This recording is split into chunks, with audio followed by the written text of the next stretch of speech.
Hi hello. അപ്പോൾ ഇന്ന് നമുക്ക് അരി ഉണ്ടേന് കേട്ടോ. അപ്പോൾ ഇന്ന് കുട്ടികൾക്ക് സ്നാക്കായിട്ടൊന്നുമില്ലാന്ന് കരുതിയപ്പോൾ ഇത് ഉണ്ടാക്കാമെന്ന് വിചാരിച്ചു. അപ്പോൾ ഇതാ പുറത്തൊക്കെ നല്ല മഴ പെയ്തുകൊണ്ടിരിക്കുകയാണ് കേട്ടോ. അപ്പോഴാണ് ഇങ്ങനെ എന്തെങ്കിലുമൊക്കെ സ്നാക്കൊക്കെ കുറിക്കാൻ തോന്നിയത്. അപ്പോൾ ശരിയെന്ന് പറഞ്ഞിട്ടാണ് ഇന്ന് അരി ഉണ്ടേന് കേട്ടോ ഉണ്ടാക്കാമെന്ന് വിചാരിച്ചിട്ട്. അപ്പോൾ പിന്നെ അതാ കുറേ നേരം നല്ല കാറ്റും മഴയൊക്കെ ആയിരുന്നു. അപ്പോൾ അതൊക്കെ അങ്ങനെ കുറേ നേരം നോക്കിയിരുന്നൊക്കെയായിരുന്നു കേട്ടോ. പിന്നെ അതൊക്കെ കഴിഞ്ഞതാ ഞാൻ അരി വറുക്കാൻ പോവുകയാണ്. അപ്പോൾ അരിയൊക്കെ വന്നിട്ട് അങ്ങനെ റോസ്റ്റ് ചെയ്തെടുക്കണം. അതിൽ ഞാനൊരു 4-5 ഏലക്കായ അതിൻ്റെ ഒപ്പം തന്നെ ഇട്ടിട്ടുണ്ട് കേട്ടോ. അപ്പോൾ നല്ല ഫ്ലേവർ ആയിരിക്കും റോസ്റ്റ് ചെയ്ത് കഴിഞ്ഞാൽ. അപ്പം പിന്നെ അതൊക്കെ ഒന്ന് റോസ്റ്റ് ചെയ്ത് ഈ ഒരു പരുവായിട്ടുണ്ട്. പിന്നെ അതേ ചട്ടിക്ക് തന്നെ പിന്നെ നിലക്കടലയാണ് കേട്ടോ. പിന്നെ അതും ഒന്ന് നന്നായി ഒന്ന് റോസ്റ്റ് ചെയ്തെടുക്കുക. പിന്നെ അതൊക്കെ ആയിട്ട് അങ്ങനെ ആയിട്ടുണ്ട് കേട്ടോ. അതിൻ്റെ തൊലിയാണ് കരിഞ്ഞിരിക്കുന്നത്, കടല കരിഞ്ഞിട്ടില്ല. പിന്നെ അതൊക്കെ റെഡിയാക്കിയിട്ട് പിന്നെ അതിലേക്ക് തേങ്ങ അരിയൊക്കെ ഒന്ന് ചൂടാറാൻ പേപ്പറിൽ കൊട്ടിയിട്ടുണ്ട്. പിന്നെ അതിൻ്റെ തൊലിയൊക്കെ കളഞ്ഞ് സിങ്ക് മൊത്തം കുളമായിട്ടുണ്ട് കേട്ടോ. അതിലേക്ക് കൊണ്ടുപോയി ഇതാക്കിയത്. പിന്നെ അതൊരു പണിയായി. അങ്ങനെ കടലേൻ്റെ തൊലിയൊക്കെ കളഞ്ഞു കൊടുത്തു കേട്ടോ. പിന്നെ അരി മിക്സിയുടെ ജാറിലിട്ടിട്ട് അങ്ങനെ ഒരു തരിതരിപ്പോട് കൂടിയിട്ട് പൊടിച്ചെടുത്തു കേട്ടോ. പിന്നെ ചട്ടിക്ക് തന്നെ കൊട്ടി. പിന്നെ കടലയാണ് കേട്ടോ. കടല കുറച്ച് നന്നായി ഒന്ന് ക്രഷ് ചെയ്തിട്ട് ഇടുക. കുറച്ച് അങ്ങനെ ഒരു തരിതരിപ്പോട് കൂടി അങ്ങനെ ഇടുക.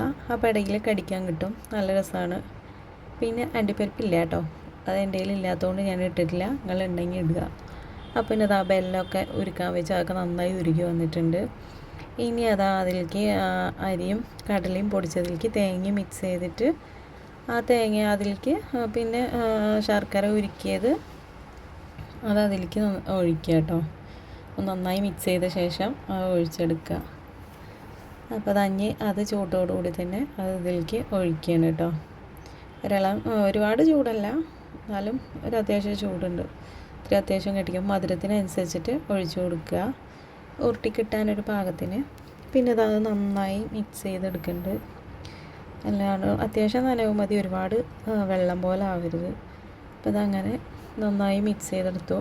ഏലക്കായ്ക്ക് റോസ്റ്റ് ചെയ്തുകൊണ്ട് ഇങ്ങനെ മിക്സ് ചെയ്യുമ്പോൾ തന്നെ നല്ല മണമാണ് കേട്ടോ. സ്മെല്ല് കേട്ടാൽ തന്നെ കഴിക്കാൻ തോന്നും. അപ്പോൾ അതൊക്കെ ഞാൻ നന്നായി കുഴച്ചെടുത്തിട്ടുണ്ട് കേട്ടോ. ഇനി കുഞ്ഞു കുഞ്ഞ് ഉരുളകളാക്കുക. കുഞ്ഞല്ല, ഒരു മീഡിയം സൈസ് വേണ്ട വലുപ്പത്തിലാക്കിയെടുത്തിട്ടുണ്ട്. അപ്പോൾ അങ്ങനെ ഉരുട്ടി വയ്ക്കണത് മാത്രമേ കണ്ടുള്ളൂ കേട്ടോ.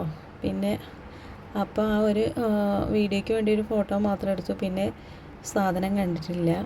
അപ്പോൾ അങ്ങനെ ഓരോരോ ഉരുളകളാക്കിയിട്ട് എല്ലാം ഇതാക്കി വെച്ചിട്ടുണ്ട്. പിന്നെ എല്ലാവർക്കും കൊടുത്തു കേട്ടോ.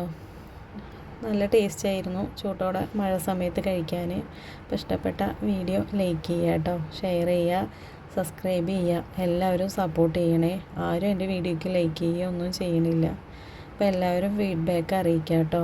അപ്പോൾ ഓക്കെ, താങ്ക് യു. അടുത്ത വീഡിയോയിൽ കാണാം.